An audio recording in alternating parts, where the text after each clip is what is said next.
नमस्कार दोस्तों, success study Baloda YouTube channel में आपका स्वागत है। आज के इस वीडियो में हम वार्षिक मूल्यांकन यानी वार्षिक परीक्षा 2022 कक्षा 8 के विषय हिंदी के प्रश्न पत्र के स्वरूप के बारे में बात करेंगे। बहुत सारे स्टूडेंट्स के कमेंट्स आ रहे थे कि सर हिंदी के पेपर में हम तैयारी कैसे करें। तो चलिए शुरू करते हैं आज का वीडियो और जान लेते हैं कि हिंदी के पेपर में क्या क्या आएगा और हमें उसकी तैयारी कैसे करनी है। तो चलिए देखिए, यह पेपर कुल होगा 100 अंक का, है ना। 100 अंक का होगा। इसमें से 60 अंक का जो है वह लिखित पेपर आएगा, ठीक है ना। 60 अंक का क्या होगा, लिखित पेपर रहेगा। और 40 अंक का जो रहेगा वह रहेगा आपका प्रोजेक्ट, है ना। 40 अंक का क्या आएगा, प्रोजेक्ट आएगा, जो कि आपको अभी प्रतिभा पर्व में जैसे प्रोजेक्ट दिए गए थे उसी टाइप से प्रोजेक्ट दिए जाएंगे और उसको आप घर पर भी कर सकते हैं, ठीक है। अच्छा, अब लिखित जो पेपर होगा इसका जो टाइम टेबल है आप तक पहुंच गया होगा, है ना। आपने देख भी लिया कहा कि 1 अप्रैल से आपकी जो एग्ज़ाम शुरू होने वाली है। अब लिखित जो पेपर होगा इसमें प्रश्न पत्र सह उत्तर पुस्तिका रहेगी। अर्थात क्या होगा कि प्रश्न उसी में आएंगे और उत्तर भी आपको उसी में लिखने होंगे, ठीक है। अब ये 60 अंक का जो पेपर आएगा ना, ये कहाँ से आएगा, है ना। तो 60 अंक का जो पेपर आएगा, जो आपके पास में अभी जो बुक दी गई थी 8 ग्रेड अभ्यास पुस्तिका, है ना, उसके अंतर्गत जो पाठ दिए गए हैं उन पाठों पर आधारित ही ये प्रश्न पत्र आएगा, ठीक है ना। यानी प्रश्न जो है उन पाठों पर आधारित होंगे, ठीक है। अब उसके अंतर्गत क्या क्या होगा वो हम थोड़ा सा समझ लेते हैं। देखिए, अब प्रश्न पत्र की तैयारी करना है हिंदी की, तो सबसे पहले आप क्या कीजिएगा कि निबंध की तैयारी कर लीजिएगा। इसमें आपको निबंध आएंगे, उनमें से एक निबंध आपको लिखना होगा। तो इस वर्ष के लिए जो महत्वपूर्ण निबंध हैं वे हैं विज्ञान के चमत्कार, इसको आप याद कर लीजिएगा। दूसरा है खेलों का महत्व, तीसरा है वृक्षारोपण और चौथा है मेरा विद्यालय कैसा हो। तो इस प्रकार से आप जो है ये 4 निबंध की तैयारी कर लें ताकि परीक्षा में हमें किसी प्रकार की कोई कठिनाई न हो, क्योंकि निबंध के नंबर सबसे अधिक होते हैं हिंदी के पेपर में, ठीक है ना। इसके बाद आप तैयारी कर लें कहानी का सारांश, है ना। एक प्रश्न जो आता है वह कहानी का सारांश लिखने के लिए आता है। और इस वर्ष के लिए आप जो है वशिष्ठनामे का रहस्य कहानी का सारांश जो है अपने शब्दों में लिखना सीख जाएं। कम से कम जो है 150 शब्दों में, 150 शब्दों में इसको लिखने का अभ्यास कर लें, है ना। कहानी को पढ़ लें और कहानी को पढ़ करके उसे क्रमबद्ध रूप से अपने शब्दों में लिख दें, ठीक है। दूसरी जो कहानी का सारांश हो सकता है वह है गीता का मर्म, ठीक है ना। तो 2 में से एक आपको आने की पूरी पूरी संभावना है, तो इसको आप अच्छे से याद कर लीजिएगा। उसके बाद देखते हैं कि अगला जो प्रश्न है वह जो याद करेंगे वे करेंगे कि आवेदन पत्र। एक प्रश्न आता है आवेदन पत्र लिखने का, है ना। तो आप जो है शाला त्याग प्रमाण पत्र यानी शाला स्थानांतरण प्रमाण पत्र के नाम से आ सकता है, या शाला त्याग प्रमाण पत्र यानी जिसे हम कहते हैं टीसी, है ना। टीसी जारी करने के लिए जो है एक प्रार्थना पत्र आप जो है अपने प्रधान अध्यापक के नाम लिखना सीख जाएं, ठीक है ना। या फिर इसके अथवा में आ सकता है बीमारी के छुट्टी के लिए भी जो है आवेदन पत्र लिखने के लिए आता है।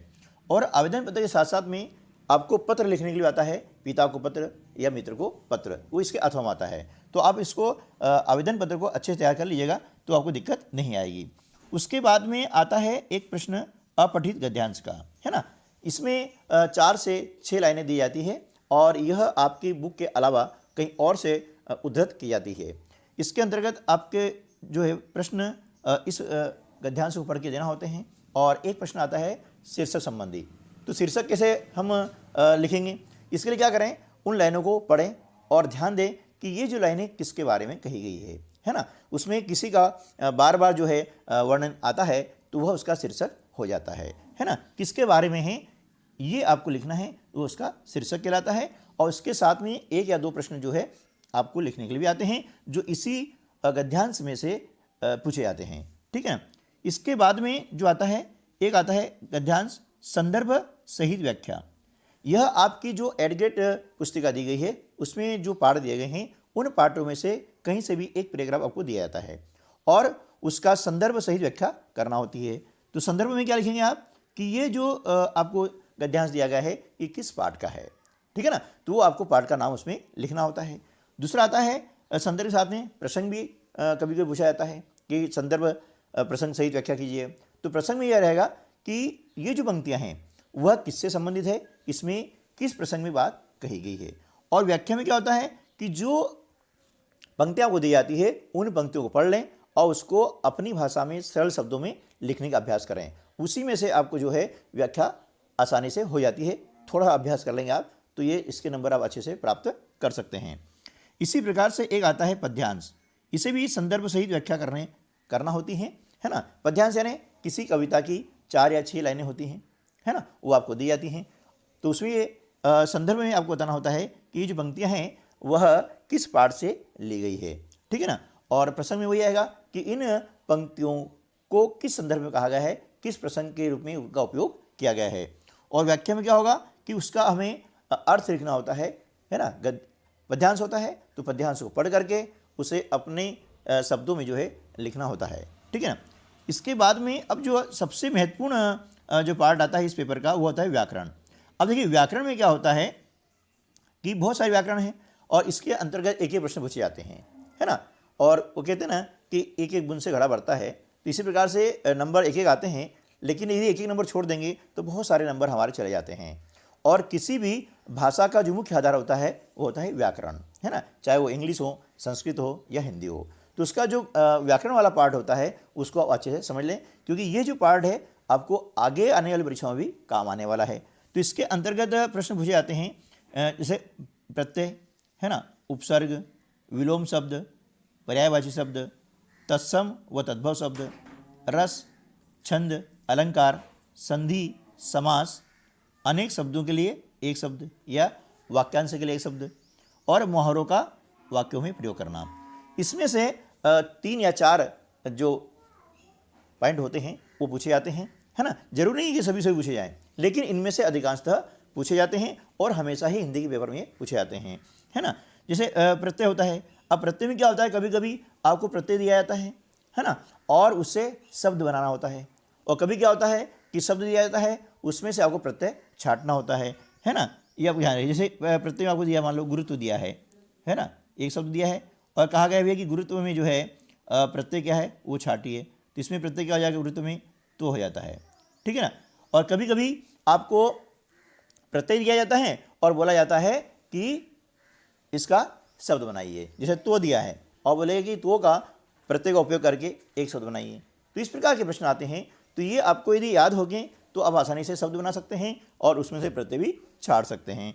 इसी प्रकार से उपसर्ग में आता है कि यहाँ पर भी उपसर्ग लगा करके शब्द बनाना होता है या किसी शब्द में से उपसर्ग को छाटना होता है, अलग करना होता है, ठीक है ना। विलोम शब्द यानी जिसे हम कहते हैं विरुद्धार्थी शब्द बोलते हैं या विपरीत अर्थी शब्द भी कहते हैं, है ना। जैसे रात का दिन है, धर्म का अधर्म है, इस टाइप के जो शब्द होते हैं ये विलोम शब्द कहलाते हैं। इनकी तैयारी आप आसानी से कर सकते हैं।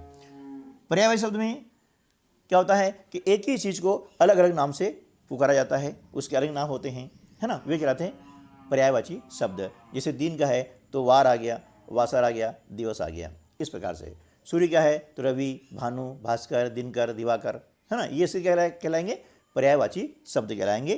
तो इस प्रकार से आप इनकी तैयारी आसानी से कर सकते हैं।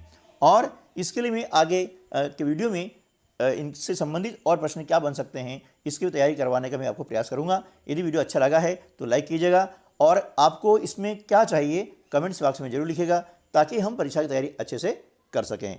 ठीक दोस्तों, तो आज की वीडियो में बस इतना ही। मिलते हैं अगले वीडियो में, तब तक के लिए नमस्कार, जय हिंद।